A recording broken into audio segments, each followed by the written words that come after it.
28 दिसंबर 2025 से ईरान जल रहा है और 46 साल बाद ईरान में इस बार विरोध इस्लामी हुकूमत के खिलाफ है। आयतुल्लाह खामेनेई को सत्ता से हटाने की मांग को जारी इन प्रदर्शन में लगभग 3000 से ज्यादा मौतें हो चुकी हैं।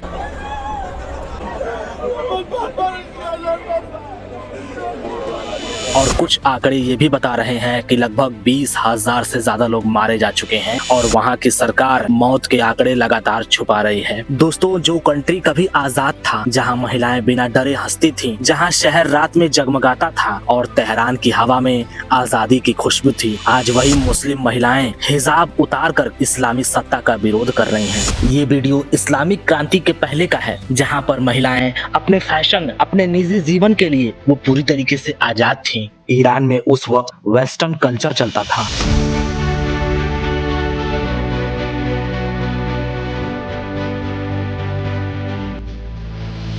और इसी आजादी को पाने के लिए करोड़ों महिलाएं ईरान के सड़कों पर उतर गईं।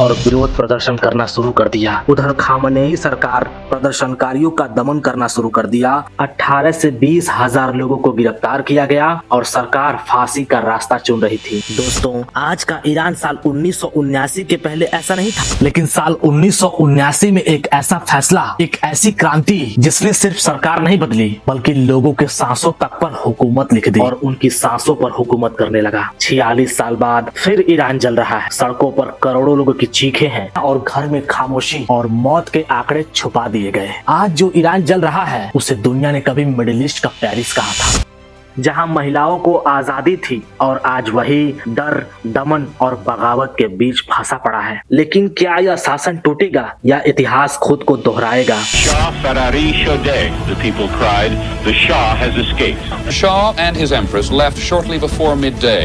The empire he had hoped to build had been shattered by a year of violence. 1 crore से ज्यादा लोग कभी ना कभी सड़कों पर उतरे। 250 शहरों में इतना भीड़ उमड़ा कि गिनती नामुमकिन हो गई। लेकिन हकीकत ये है कि 2025 से 26 के विद्रोह पिछले 40 साल के हर रिकॉर्ड को तोड़ चुकी थी। कभी 10,000, कभी 1 लाख, तो कभी पूरे प्रांत जलते हुए दिखाई दिए। Guard headquarters are falling one by one, and the religious authority in Mashhad has completely collapsed. Iran में आज प्रदर्शन नहीं बल्कि एक उभरता हुआ क्रांति भूकंप है। और दोस्तों, सबसे चौंकाने वाली बात यह है कि इन प्रदर्शनों की अगुवाई मुस्लिम महिलाएं कर रही हैं, जो कभी हिजाब उतारकर, कभी खामेनेई की फोटो से सिगरेट सुलगाकर, तो कभी पुलिस के सामने डटकर खड़ी हो रही हैं। सड़कों पर तानाशाह मुर्दाबाद, मुल्लाओं को ईरान छोड़ना होगा जैसे नारे सुनाई दे रहे हैं। यह नारे पूरी व्यवस्था के खिलाफ है जो इस्लाम के नाम पर जीवन, कपड़े, सोच और बोलने की आजादी तय करती थी। लेकिन असली सवाल यह है कि इतने करोड़ों लोगों के विरोध के बाद भी क्या ईरान की सत्ता बदल पाएगी या फिर हर बार की तरह खून, गिरफ्तारी और अंधेरे में आवाजों को दबा दिया जाएगा, जैसे साल 1979 में उस समय उठा था, जब ईरान की जनता राजा मोहम्मद रजा शाह पहलवी के खिलाफ सड़कों पर उतरी थी और उन्हें सत्ता से बेदखल कर दिया गया था। ईरान के लोग सवाल पूछ रहे हैं कि क्या इस्लामी क्रांति ने वाकई आजादी दी थी या सिर्फ सत्ता का चेहरा बदला था। यही सवाल साल 1979 में भी उठा था, जब ईरान की जनता राजा मोहम्मद रजा पहलवी के खिलाफ सड़कों पर उतरी थी। तब भी तानाशाही, दमन और सत्ता के केंद्रीकरण के खिलाफ नारे लगे थे। फर्क बस इतना था, तब जनता ने राजशाही से छुटकारा पाने के लिए मजहबी नेतृत्व पर भरोसा किया था। आज 4 दशक बाद वही जनता उसी इस्लामी सत्ता को हटाने के लिए संघर्ष कर रही है। मानो किरदार बदलकर इतिहास ईरान में खुद को दोहरा रहा है, लेकिन सवाल अब भी वही है, इतने सालों से,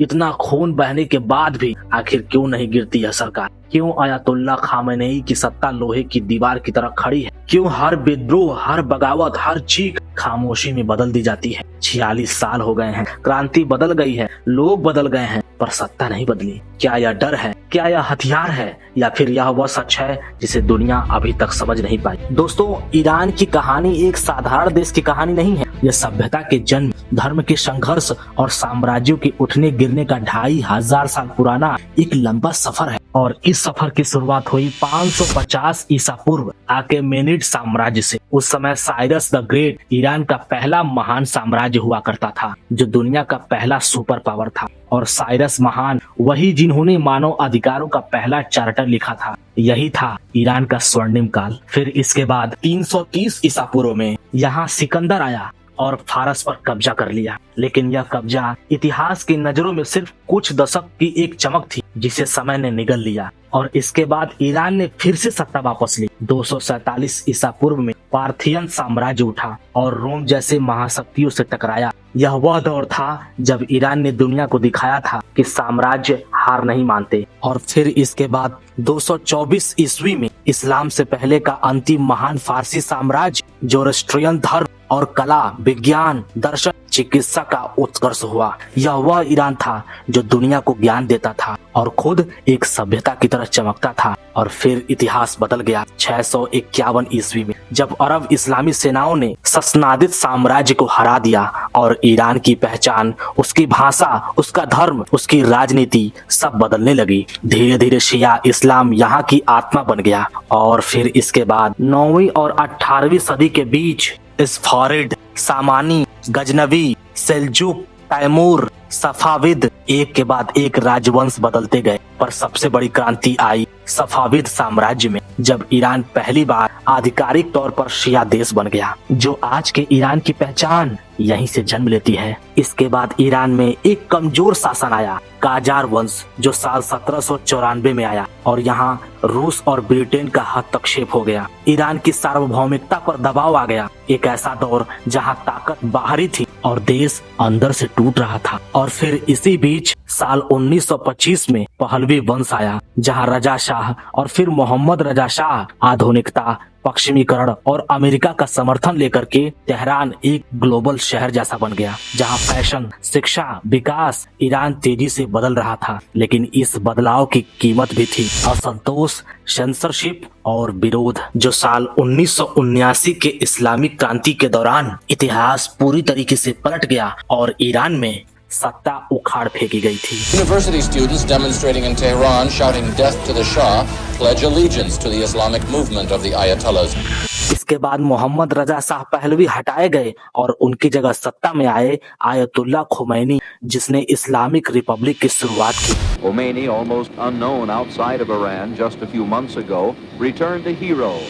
लेकिन अब आप सोच रहे होंगे कि आयतुल्ला खुमैनी कैसे सत्ता में आए, आखिर उस टाइम में बगावत की शुरुआत कैसे हुई और आयतुल्ला खुमैनी ही सत्ता में क्यों बैठे? तो दोस्तों, जिस ईरान ने साल 1979 में राजा के खिलाफ बगावत की, वह अचानक गुस्से से नहीं फूटा था। यह गुस्सा सालों से भीतर जमा हो रहा था, जैसा इस वक्त हो रहा है। असल में दोस्तों, ईरान में शाह के खिलाफ गुस्सा उस वक्त भड़का जब साल 1971 में इतिहास की सबसे महंगी पार्टी की गई थी, जिसमें लगभग 4150 करोड़ रुपए खर्च कर दिए गए। और ये रही उस वक्त की असली वीडियो, शाह की वही आलीशान पार्टी जिसने ईरान के जनता के दिल में बगावत का बीज बो दिया था।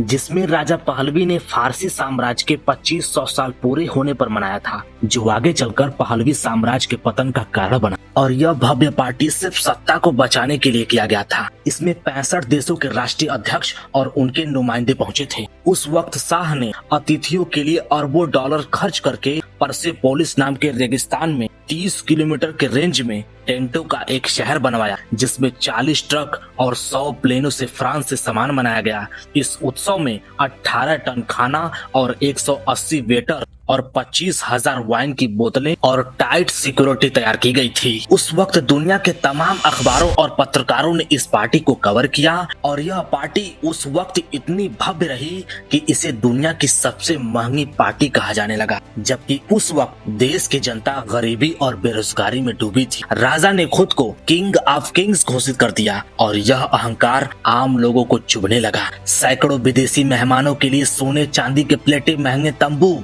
लेकिन वहीं जनता के लिए पैसा नहीं खर्चा किया गया। जनता गरीबी और बेरोजगारी में डूबी हुई थी और यही शाह के पतन का कारण बनने वाला था। तेल से आई कमाई जनता तक तो नहीं पहुंची, उल्टा भ्रष्टाचार और अमीरी गरीबी की खाई तक बढ़ती गई। इसके अलावा शाबाक जो शाह की खुफिया एजेंसी थी, उसने डर, सेंसरशिप और दमन का माहौल बना दिया। लेकिन शाह के दौर में एक अच्छी खबर ये थी कि 1960 और 1970 के दशक में ईरान के महिलाओं को पूरी तरीके से आजादी थी। उस वक्त का दौर था कि शाह के ईरान में महिलाएं सिर्फ 35% ही पढ़ लिख पाती थी, बाकी आधी आबादी अंधेरे में धकेली हुई और शिक्षा से दूर थी। लेकिन साल 1979 यानी इस्लामिक क्रांति के बाद ये आंकड़े पलट गए थे, तस्वीर बदल गई थी और आज इस्लामिक रिपब्लिक में महिला साक्षरता 96% तक पहुंच चुकी है और विश्वविद्यालयों में महिलाएं ही 60% सीटें भर रही हैं। मतलब कि शाह के दौर में 35% ही महिलाएं पढ़ती थी, लेकिन आयतुल्लाह खामेनी की सरकार में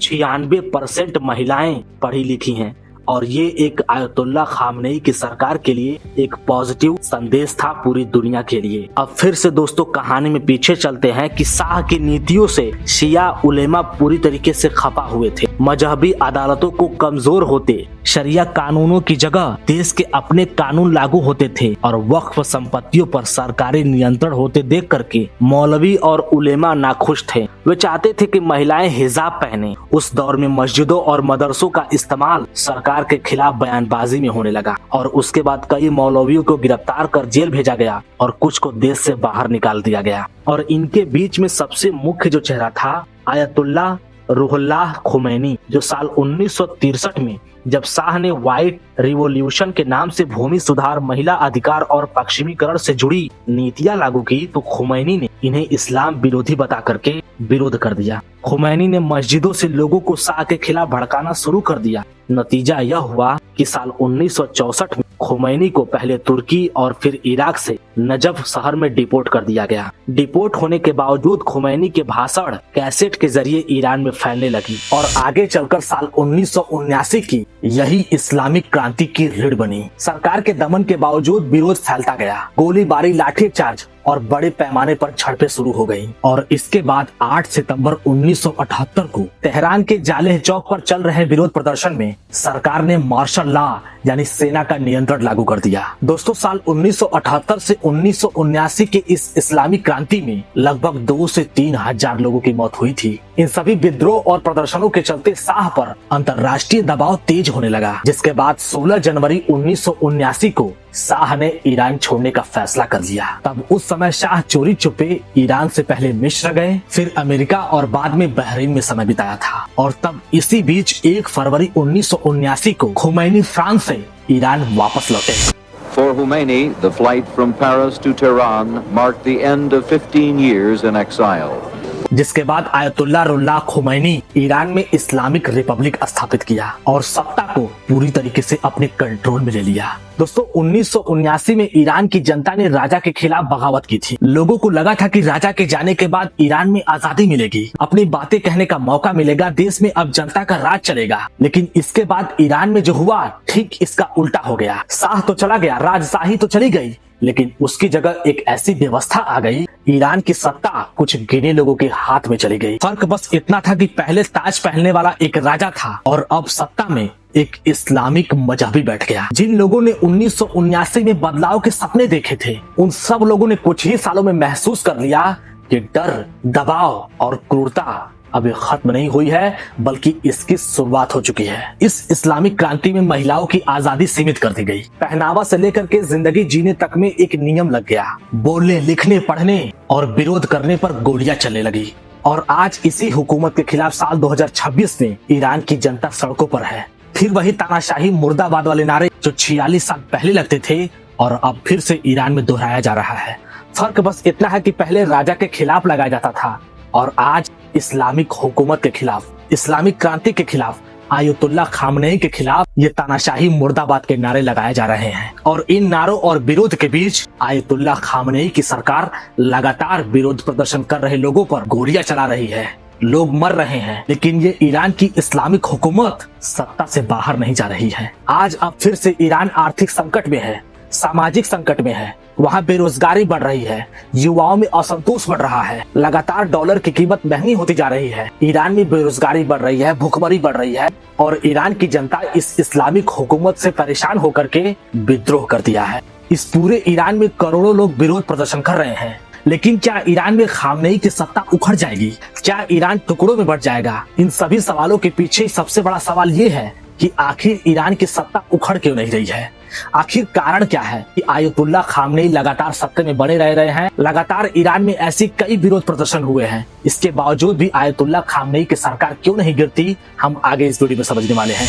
ईरान में सरकार विरोधी विद्रोह तेज है, लेकिन सत्ता बदलना बड़ी मुश्किल है, क्योंकि इस्लामिक रिवोल्यूशनरी गार्ड्स कॉर्प्स यानी कि IRGC और बाजिस नेटवर्क शासन की रीढ़ है। IRGC सेना से बढ़कर समानांतर सत्ता है, जबकि बाजिस समाज में डर फैलाता है। इंटरनेट ब्लैकआउट, नेतृत्व की कमी और सुरक्षा बलों की वफादारी के कारण आंदोलन सड़कों तक सीमित रह जाते हैं। और जैसा कि हमने आपको बताया कि इसका सबसे बड़ा कारण IRGC है। यही IRGC और बाजिस नेटवर्क दोनों ही ईरानी सत्ता की रीढ़ है और यही सबसे बड़ी वजह है कि आंदोलन सड़कों तक सीमित रह जाती है। दोस्तों, IRGC कोई पारंपरिक सैन्य बल नहीं है, बल्कि यह एक समानांतर स्टेट है। अपनी सेना है, खुफिया तंत्र, साइबर यूनिट और विदेशों में एक्टिव नेटवर्क इसकी सबसे बड़ी ताकत है। इसके अलावा ईरान की अर्थव्यवस्था का सबसे बड़ा हिस्सा तेल, कंस्ट्रक्शन, पोर्ट्स, टेलीकॉम्स, ये सभी चीजें IRGC के कंट्रोल में होता है। और दोस्तों, संसद, न्यायपालिका और मीडिया में इसकी गहरी घुसपैठ है। और सबसे बड़ी बात यह है कि ये IRGC